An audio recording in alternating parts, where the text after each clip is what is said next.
Ce que je veux, c'est danser pour Jésus. Ce que je veux, c'est danser pour Jésus. Kata danser. Kata danser.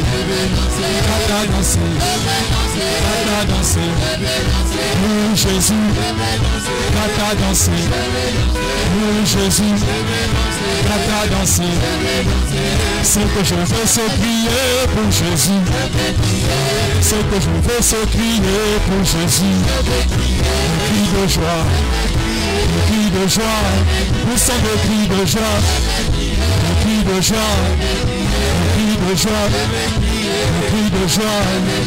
Pour Jésus. Le cri de joie. Ce que je veux, s'acclamer pour Jésus. Ce que je veux, s'acclamer pour Jésus. Acclamons le roi. Acclamons le roi. Acclamons le roi. Acclamons le roi. Acclamons le roi. Acclamons le roi. Acclamons le roi. Acclamons le roi. Acclamons le roi. Acclamons le roi. Acclamons le roi. Acclamons le roi. Acclamons le roi. Acclamons le roi. Oh, ce que je veux, c'est crier pour Jésus. Ce que je veux, c'est crier pour Jésus. Le cri de joie. Le cri de joie. Le cri de joie. Le cri de joie. Pour Jésus. Le cri de joie. Pour Jésus. Le cri de joie. Moi j'ai trouvé Jésus-Christ dans ma vie. Moi j'ai trouvé Jésus-Christ dans ma vie. Oh, moi j'ai trouvé celui qui sauve dans ma vie. Moi j'ai trouvé Jésus-Christ dans ma vie. Je ne veux pas reculer, jamais reculer. Non, non, non, jamais. Jamais reculer. Non, non, non, jamais. Jamais reculer. Je vais toujours avancer, et j'avance, et j'avance, et j'avance. Mon travail avance, et j'avance. Mon église avance, et j'avance. Et j'avance, et j'avance. Et j'avance, et j'avance. Et j'avance, et j'avance.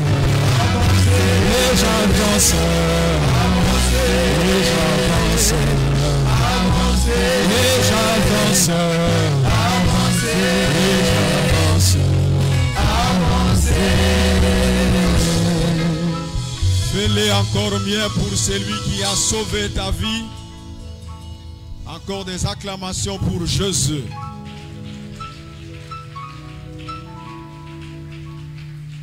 Comme nous sommes debout, nous prenons nos Bibles.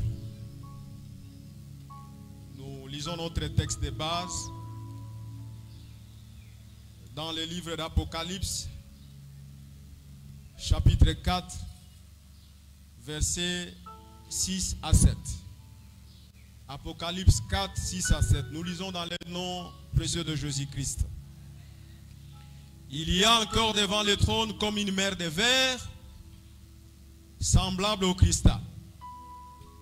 Au milieu du trône et autour du trône, il y a 4 êtres vivants remplis d'yeux devant et derrière.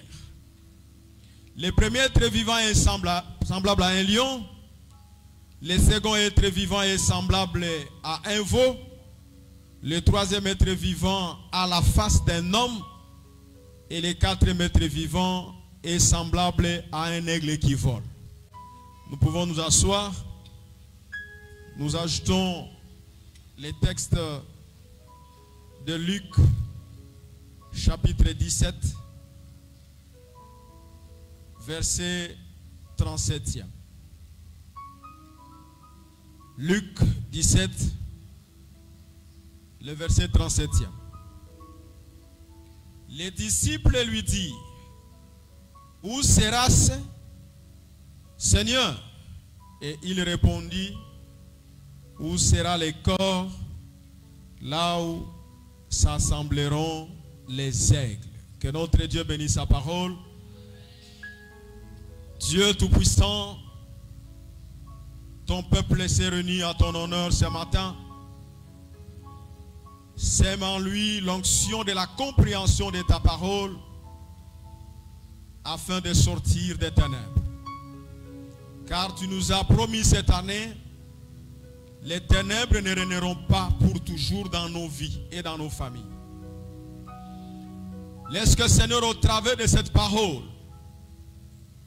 tu nous donnes les orientations et les directives précises. Lorsque nous les mettrons en pratique, celles-ci nous édifieront et nous aideront, Seigneur, à nous en sortir. Et le monde saura que nous avons un Dieu. Au durant de ces sermons, Seigneur, et pendant que nous reviendrons à toi dans la prière, sers-toi de nous en notre qualité de serviteurs inutiles pour que ton peuple reçoive la bénédiction que tu as préparée ce matin pour chacune d'entre nous. Dans le nom et puissant de Jésus-Christ, nous proclamons notre foi en toi, que tu es notre roi et tu es notre maître. En cela, tu mérites d'être acclamé ce matin.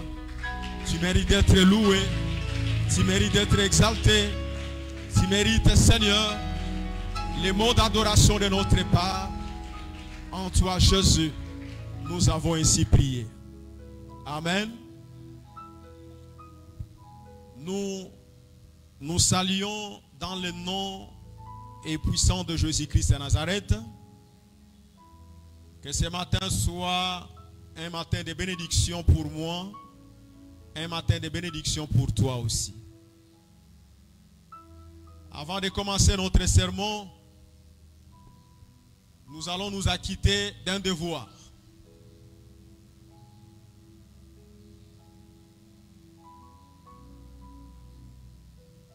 Nous allons nous acquitter d'un devoir.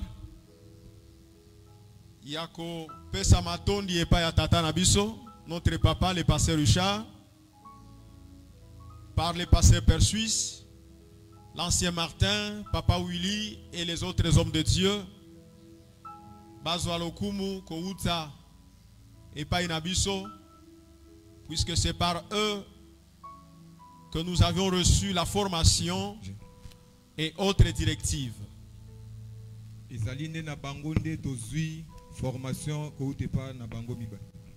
À vous, nous vous disons que le Seigneur vous bénisse abondamment.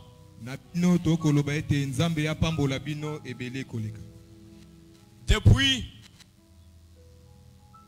le dimanche passé,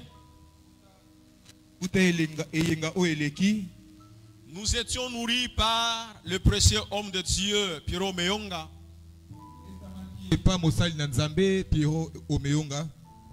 Il nous a parlé sur les 4 lumières qui chassent les ténèbres. Là, il nous a montré comment Jésus-Christ est notre lumière qui chasse le soleil de nos vies, qui chasse les ténèbres de nos vies. En deuxième lieu, il nous a montré la parole de Dieu, sa connaissance, comme la lumière qui chasse les ténèbres.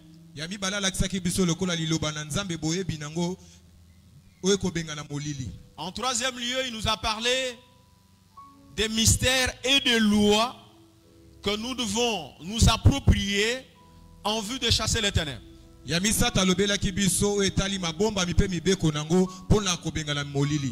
Et enfin, il nous a dit la révélation, il faut avoir la révélation qui est différente de Logos. Lorsque nous avons la révélation de Dieu, nous serons à même de chasser les ténèbres de nos vies. Et depuis les mardis, nous nous sommes intéressés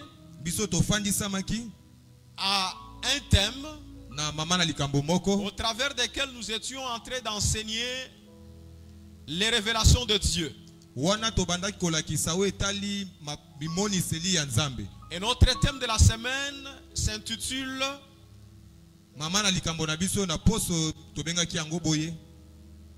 Opérer à la dimension ou à la stature des 4 êtres vivants. 4 êtres vivants. opérer à la dimension des 4 esprits célestes du trône de Dieu.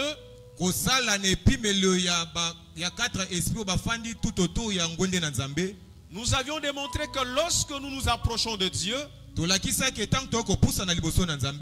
dans la prière, par l'adoration et par la louange, par les actions de grâce, au travers de la prière des combats spirituels, prière d'autorité,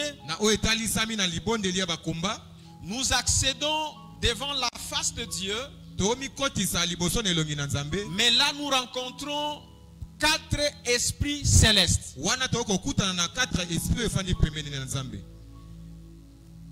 Ici les 4 êtres vivants prennent part au culte céleste. Puisque l'Apocalypse 4 est l'une des visions de Jean à l'île de Patmos, lors de laquelle Jean va découvrir beaucoup de choses de la part du Seigneur. Mais principalement 4 révélations. La première révélation sur le programme de Dieu pour l'église. La deuxième révélation concernait Israël jusqu'à la fin de temps. La troisième révélation, c'est en rapport avec le programme de Dieu vis-à-vis des nations. Et enfin, ce qui se passe au ciel,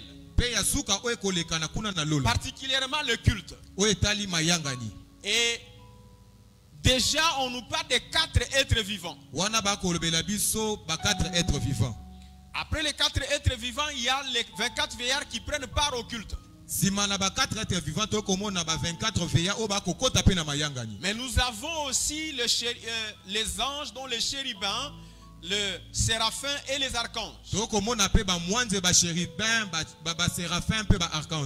Tous sont là devant la face de Dieu, dans la louange et l'adoration, mais également pour l'exécution.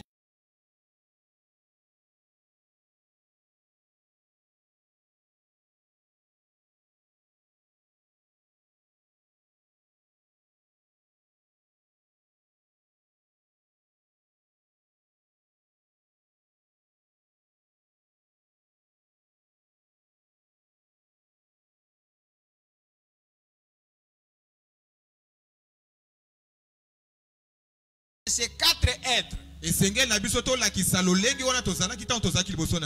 ainsi, dans la prière, nous devons considérer que nous approchons les trônes de Dieu. Et là nous sortons avec une identité nouvelle.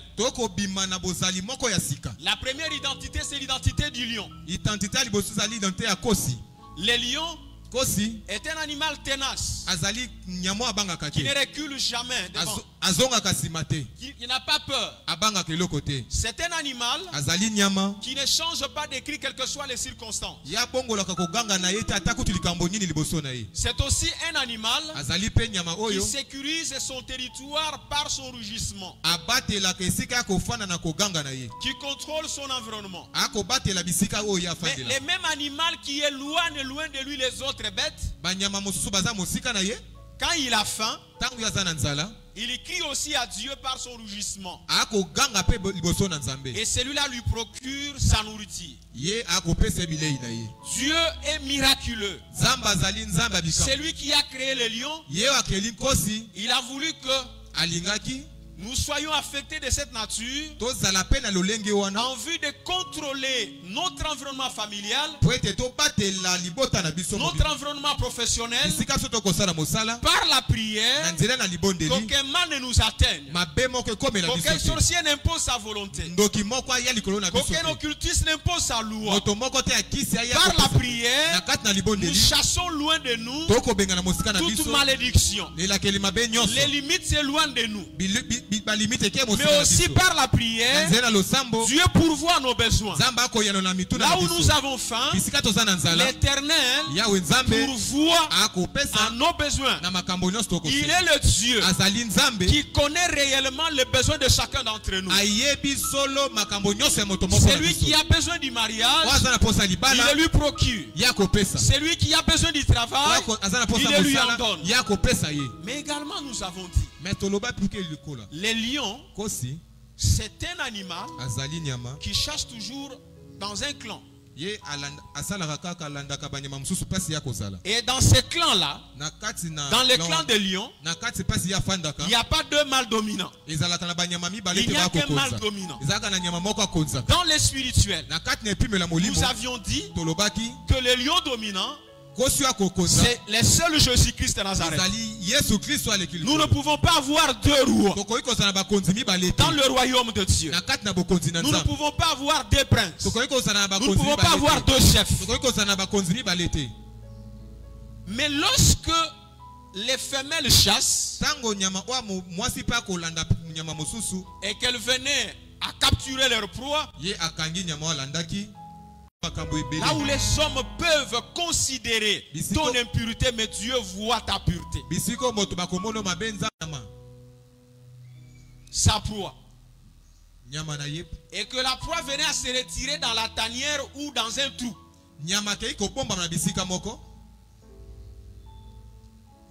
L'aigle reste là. L'aigle ne bougera pas. Quelle que soit la pluie.